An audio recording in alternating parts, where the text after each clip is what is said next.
Welcome to Pillow Honey fans and family. This is another series, part in our series of me and Laura figuring out our tow vehicle for 2026, 2027, and my good friends Nick and Emily with Cajun Mile. And if you haven't checked out their YouTube channel, they're awesome. We'll let them explain themselves a little bit more, but I wanted to get their point of view. They're full timers. They're in sunny Florida now, I guess, for now. And I'm here in South Carolina, and we're going to get hammered this weekend. So, but anyway, but welcome. Thank you for your time. Thanks for asking us. Yeah, you bet. So, I mean, we'll get into it. I don't want to take a lot of your time or the viewers' times, but so we got a half-ton Tundra. Yeah. Okay. We've got a 23-foot International. Mm-hmm. And for 2 years, we absolutely love it. We've decided that we're going to hit the road more and Nice. see our kids, see our grandkids, my mother-in-law, hopefully. And so we got to figure out our tow vehicle. So tell me a little bit about what you guys have and your length of your trailer and all that. Well, one, I want to say I highly recommend hitting the road more. We really enjoy it. Yeah. And we can talk about, I think we can kind of talk about our progression on tow vehicles. I think that would be our progression in tow vehicles. So we started with a 16-foot base camp in 2016. 2018. Sorry. Corrected. Sorry, 2018 we started with a 16-foot base camp, and it was before the X model existed. It was just a base 16-foot base camp. And we towed that with I had a Toyota Tacoma at the time, and Emily had a Toyota 4Runner. And so that's really what we used when we were towing the base camp, was kind of a small truck, light SUV type vehicle. And then in 2023, we decided to upgrade our camper, and we decided on the 27-foot Flying Cloud front bed queen with a hatch. So that was already determined, and we knew that we could not use either one of those tow vehicles with this camper. So we actually went around to all of the dealerships and test drove all of the vehicles on the market that could tow this, that were half-ton size, that weren't larger. And we decided on a Ford F-150. And we got the camper top or the topper on the back of it, which was really nice. It helped us with the storage, and it towed the 27-foot, I would say, fairly well. I think we, at the time, we were doing weekend or week-long trips, so we'd put 300 or 400 miles on it, camp for a week, and then 300 or 400 miles back, something to that effect. Okay. But for something like that, I think it worked. I think it worked very well. I do know that we were bordering on our payload capacity when we had the F-150. It was still within the payload capacity, but it was borderline. Well, and we at the time towed around 3 dogs with us that aren't very small. They're all about 50 pounds. So we had an extra 150 pounds of payload that most people probably don't have. And but when we just... What's that? Dog food too. That too. And that too. So when we decided that we were going to take longer trips, which turned into full time, we knew that we needed to get a bigger truck. Not that the F-150 couldn't handle it, but the amount of stuff that we were now going to be putting in the truck, changed things. So we moved from the F-150 to an F-250, but he knows all the specs and all the details, so he can talk about I'll try to do it offhand, but it's probably not going to come out right. Well, go from and sorry to interrupt. No. I've driven gas vehicles all my life, so I know there's the gas and the diesel. Yep. How did you what did you pick? We did go with the diesel, and we did do the I'm trying to remember what they call it. So it's the 6.7 diesel, and it's the newer of the motors that they did, which I think is like a high performance or something like that. I don't know that I notice a difference. My brother has the standard 6.7, and they drive very similarly. And we chose diesel simply because we wanted to make sure we had that torque behind us as we were going. But I've heard really good things about the gas motor in the F-250 as well. It's the I think they call it the Godzilla motor. Godzilla, And I've heard great things about it as well.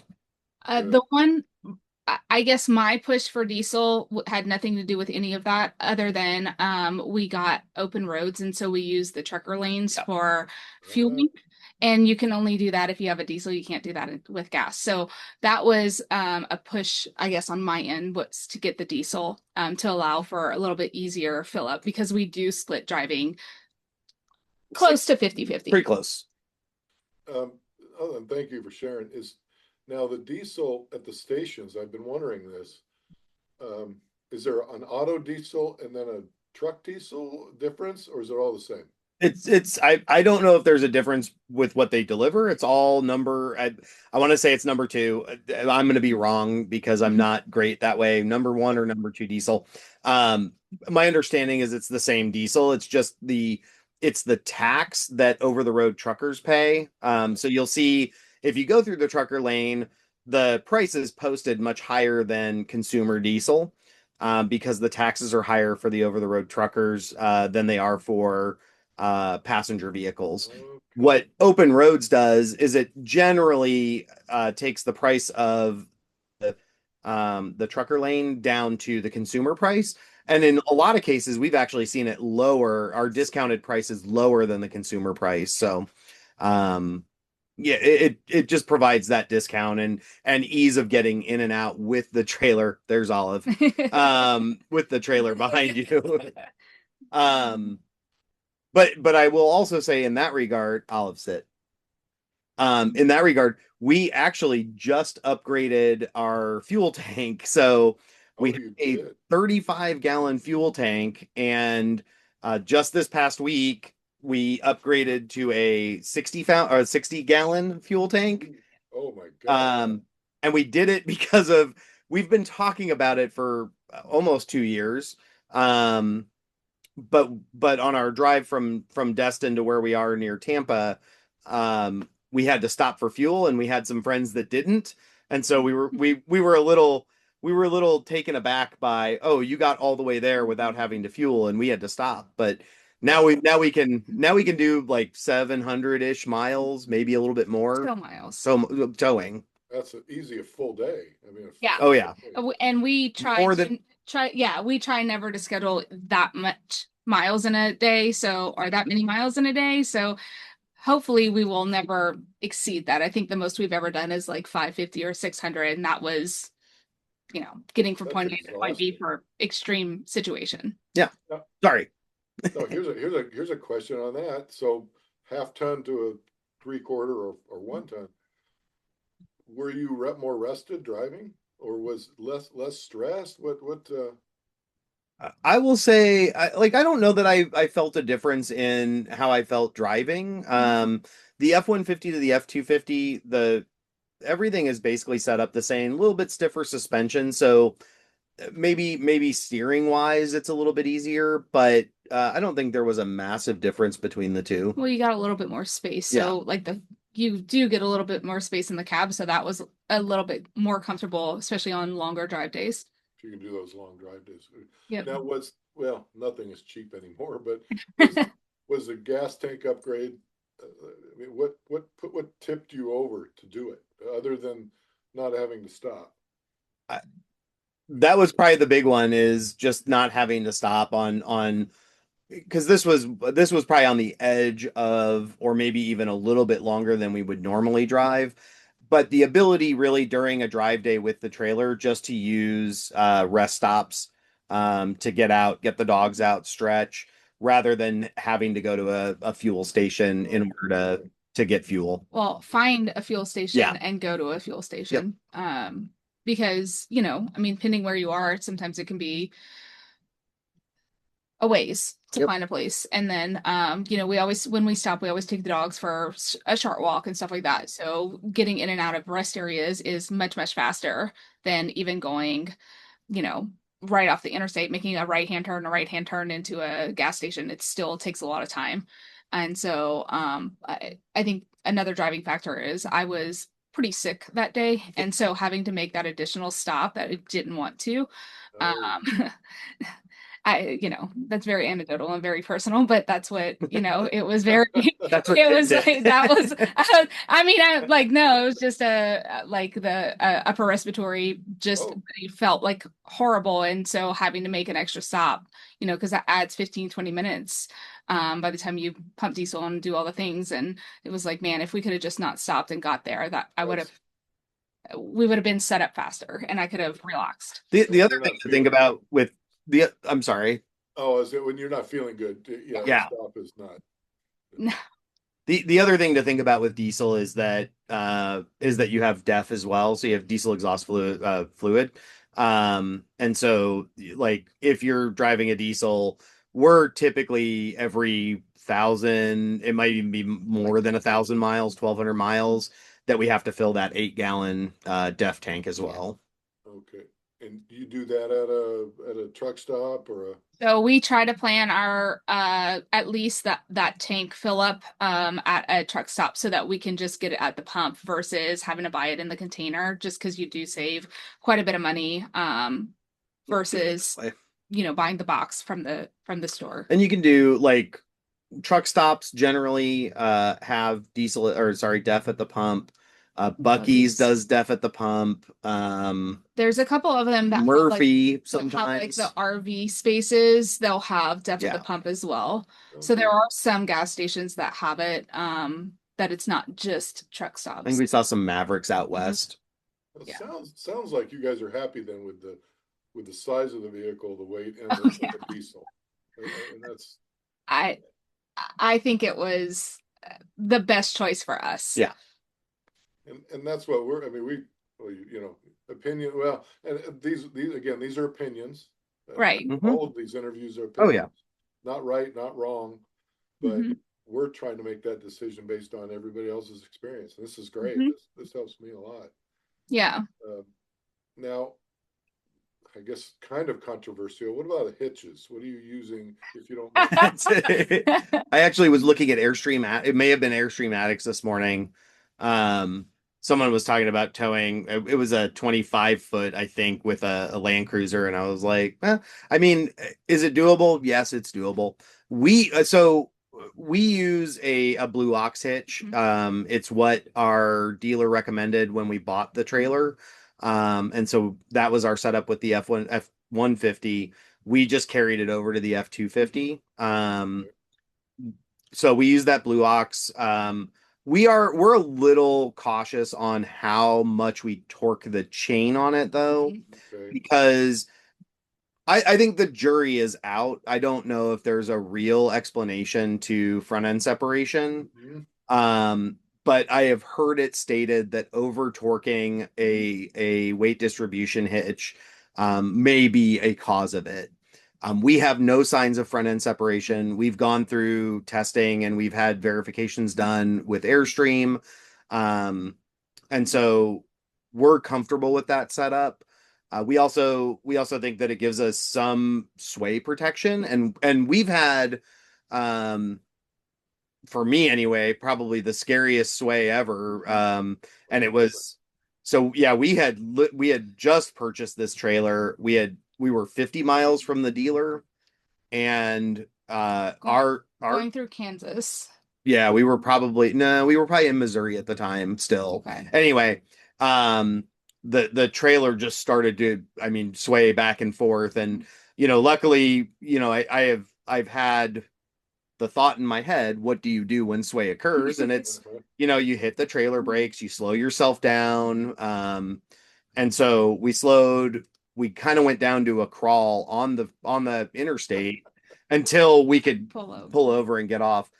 Um, ours was there was likely two things. One, we had the weight distribution set up improperly.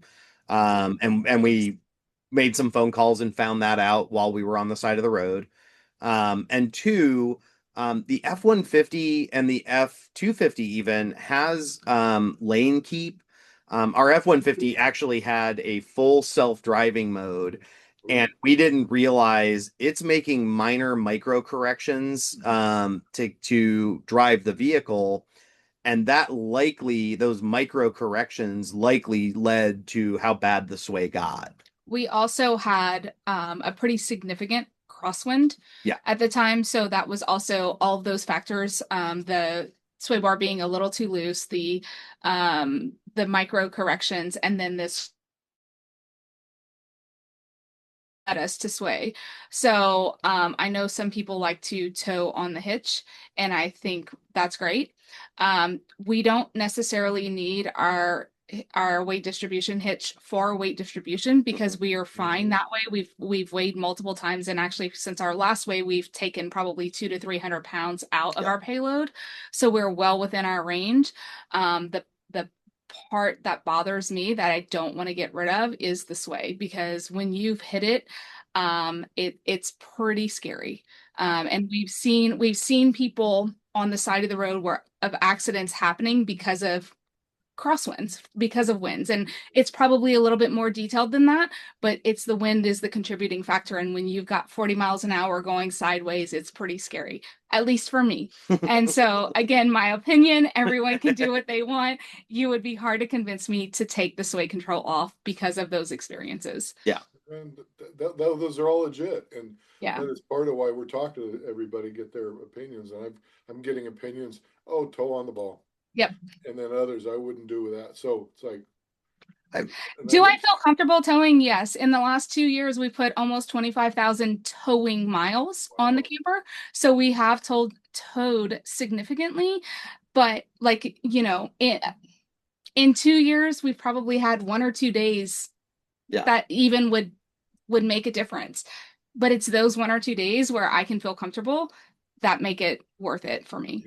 Yeah, those days you have to get rid of your shorts. Yeah. Or your windows. Yeah.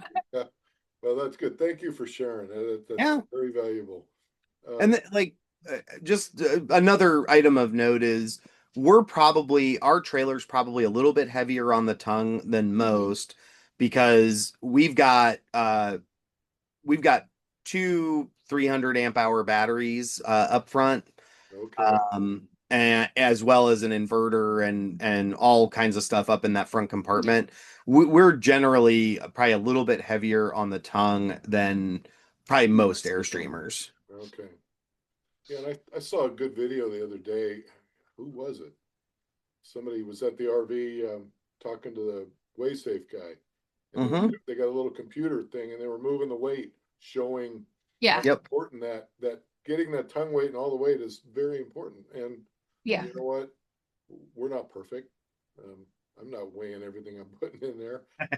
Should, but yeah. All right, sorry, just really as point of clarification, we've done cat scale weighing, and we've also done smart way, which basically takes your weight at every tire, to let you know, like, are you distributed appropriately, driver to passenger? Are you front heavy? Are you back heavy? Yeah.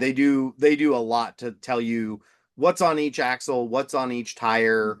I think it's very similar to some others, but I think WaySafe is the other one, if I recall. But there's a couple that do that. They weigh all of the tires for you. Okay.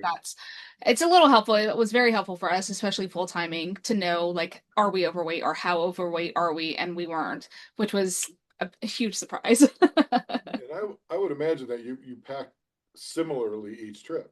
You're not randomly, so you can count on some consistency. Yep. Okay. Now these next two are going to be really hard. Okay. Really, floor mats. What do you do? So are you talking about just we'll talk about floor mats, but then I'll talk about another thing that is probably beneficial for people with pets. So floor mats we use. It's the company. It's WeatherTech. It's out of Chicago. We use WeatherTech. So front and back, we have the floor mats. The other company that I really like to recommend for people with pets is called Canvasback. So all of the carpeted areas, it Velcros carpet. Okay. it velcros canvas onto the carpet. And so for like the dogs, all the dog hair and all that kind of stuff, it stays out of your carpet, like off the back of your seats and that kind of stuff. And so I had it in my 4Runner, and then we had it in the F-150 and now in the F-250.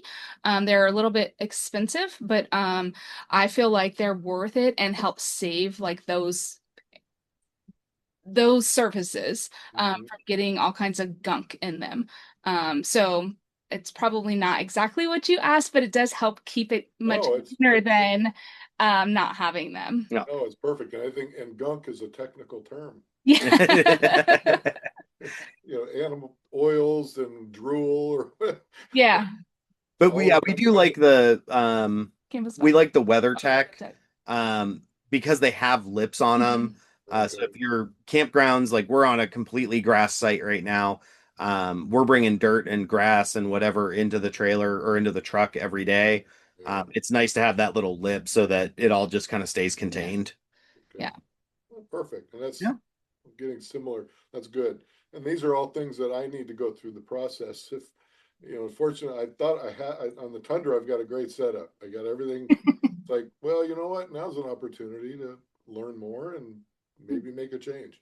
And the great thing is that nothing crosses over, so you have to buy all brand new.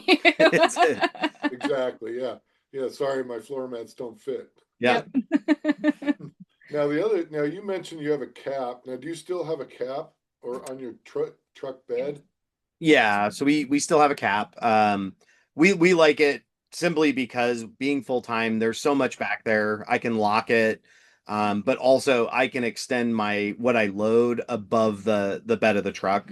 Had we not, I guess, had we gone with just a cover, we'd have to reorganize. It would be doable, but we'd have to reorganize. When we first started, it wouldn't have been doable. Correct. We had so much in the back of our truck that we really needed the cap to fit everything in there. Okay. And then your crew cab behind the driver and passenger, your dogs are in there. Yep. Oh yeah. So we the Ford F-250, the seats fold up. The seat or the portion that you sit on folds up, and then it is one of the only, because we looked at all of them, it's one of the only ones that has a very flat surface underneath. Some of them have like lips and stuff like that. So that's where our dogs stay, is on that. They're not on the seats at all. And you're not carrying a much other in that back area. There's nothing else in that back area. Just dogs. Dogs and blankets. Yeah. Like there's nothing else. No cargo. Yeah. So if we don't have dogs, ours, a long time ago, long story, but yeah, we don't travel with pets right now, so we could use that area back there. Yep. Absolutely. Yep. And I don't know if it's worth mentioning or not, just because you're asking the questions. The truck cap it's an ARE Overland. And that is just the one. There was no particular reason for buying it other than I liked the look of it, and so I guess I probably had the final say on that one. But we do have like an overhead light in there, and that's how, and I know that other ones have that. It's nothing special to them, but it is nice to have that like in the dark. And then I understand that the roll-ups, what do you call it? The bed covers, I understand that they have locking mechanisms as well. It's just nice to have to be able to go up a little bit higher and have that space. Yep. Did you get one that is like a matte black, or did you get one that matched your color? Ours is colored matched to the black Ford paint. And the F-151 was colored matched as well. Yeah. Do they do a good job at color matching? ARE does a really good job. Yeah. ARE, I'll have to check that one out. Yeah. Yeah. I've heard of others, but depending on the color though, I will say smart cap. We were at can opener a few weeks ago. Some folks had some smart caps that looked really good. Even not color matched, they looked really good. It was like the black flat or something like that. And that's a nice looking cap, but if you, depending what color truck you get, it can make it look really nice. Like just like not combination, like paint combination rather than like all the same. Like the Hamblins have a white truck and then they have the black topper, and it just kind of like it just looks nice, because they've got like the black side mirrors and stuff. So it's like small black accents, and we've seen that a couple times with different colors where it doesn't match, but it makes like a nice aesthetic. Yeah. I'm really struggling with the cap versus because I've had a cover, Yeah. Yeah. the Tundra, and I love it. But I mean, if we're going to go, from South Carolina to Oregon, it would be nice to have a little flexibility. But will it be like my house and I'll just fill it up anyway? I mean, I feel like because we've done a couple long trips prior to going full time, and I didn't feel like we filled it up. I felt like we put stuff like we were talking the dog food container, right? Like that Yeah. goes in there, and stuff like that. So it's like tools and stuff like that that you don't necessarily want in the camper. I do like that. I like that the cap is a little bit more weatherproof, than some of the um Well, bed liners. I know that's just a perception. Yeah. But I feel like I guess because it's sort of like clamped down, I feel like it's more weatherproof. But it's been nice for us. Like I didn't want one. I was pushing towards Cover. the bed cover because I told him I didn't want a grandpa's truck cap. And Hey, and hey. and so ARE I felt like was the one that looked less like that. Not that any other brands matter or anything like that, but She it was still just wants a one that I Corvette, liked. doesn't she? She does. It's what I liked, and so it was just kind of it's worked for us. And I know a lot of full-time people do use the truck caps because you got so much more storage. Yeah, it makes total sense. We're struggling because, with a Tundra, it's a 5.5 foot bed. Hmm. So something like an F-250, it's a 6.5 or whatever it Yep. is. And I mean, that foot, it doesn't sound like a lot, but I could see where it would make a difference. Yeah. Yeah. But height, yeah, well, I'm sure we could talk about this all day long. But now, have you guys done anything with your rear view camera with your vehicle? Or is Um, that something? What, like, so explain? no, so I think like we have not done our rear view we didn't do anything with the rear view camera that's attached to the truck. We did end up replacing our Voyager on our Airstream. So we do use that the new one, which is Vision Works. We use the Vision Works as our rear view camera while we're driving or while we're towing. Mhm. And so that tends to be good for us when we don't have the trailer behind us. All the cameras and everything. The only camera we have on the truck that doesn't function is the one that looks at the bed of the truck. That one is blocked by the cap. And Okay. we don't load all the way to the top of the cap. We try to pretty much stay in line with the bed, like slightly over, but so that you still have a clear view behind. Yeah. So we can still use our rear view camera while driving and Rear view not mirror. towing. Rear view mirror Yeah. while driving and not towing. Okay. And so with mine, I've got I think it's a boy. I don't know. I've got the rear view, and then I need to plug my little monitor. Yep. Mhm. So you're doing the same thing. We do the same thing. Okay. We've moved. We used to mount it on the windshield. We moved to Built Right. They make a little thing for the dash of the F-250. So we've actually brought our camera down a little bit lower, and not on the windshield to give us some space to see outside the window, where it was a little bit blocked before. Okay. Well, that's good. And what about TPMS? Are you using one? And Oh, yes. Yeah, and so we use Tire Minder. We've got the older version of Tire Minder, so it's just connected to a little display. But it has, on one occasion, it got us to pull over very quickly with a flat, which I think probably saved us from having a blowout. So we hit something on I-10 somewhere in Arizona, and kind of the alarm went off. We pulled over. By the time we were pulled over, we were down to 20 psi. oh wow. And I think if we had continued to try to like drive on it, or if we didn't have the TPMS, it could have turned into a blowout. And we know at least one person that's had that happen. Yep. It's not so, but you're still using their little monitor and Their little screen. Yeah, the new tire minders have like a little box that transmits it to your phone, and so it's on like CarPlay or something like that, which I do think is nice. Okay, yeah, I mean, all these screens, I feel like I'm a pilot sometimes. But, now, you've got some solar, you got some lithium. Do you do DC to DC charging? Oh, yes. Yep. So we added during our install for everything, we did add the DC to DC, Okay. which is nice. I mean, it'll a couple percent an hour. It's not gonna keep you from. It's not gonna get you from 0 to 100% on 600 amp hours in the course of a 4 hour day. But we know for a fact because we goofed once, it'll keep the air conditioner running from On a 7 hour drive. on a 7 hour drive. We were still at 0 battery when we arrived, but 3%. 3%. But it kept the AC going while you were. And it was Yep. The trailer was nice and cool when we got parked. Yeah.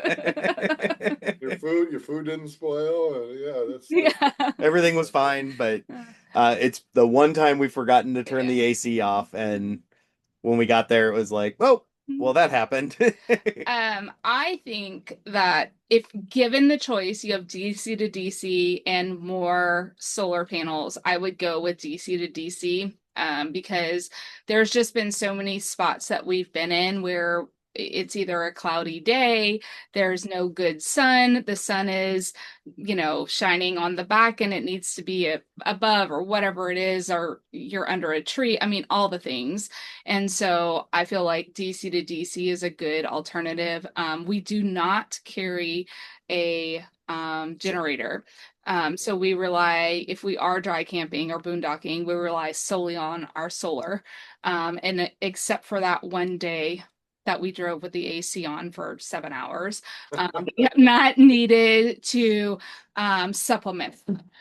Yeah. But if you're coming, like a lot of people, they like to upgrade the batteries, but not necessarily upgrade the solar panels. And I totally understand that. I probably would have almost done that, knowing what I know now. And if you're going to make a choice, I would recommend just doing DC to DC. Okay, well, thank you. And that's, the one, and I forgot about it. Laura and I had a Forerunner and a teardrop years ago.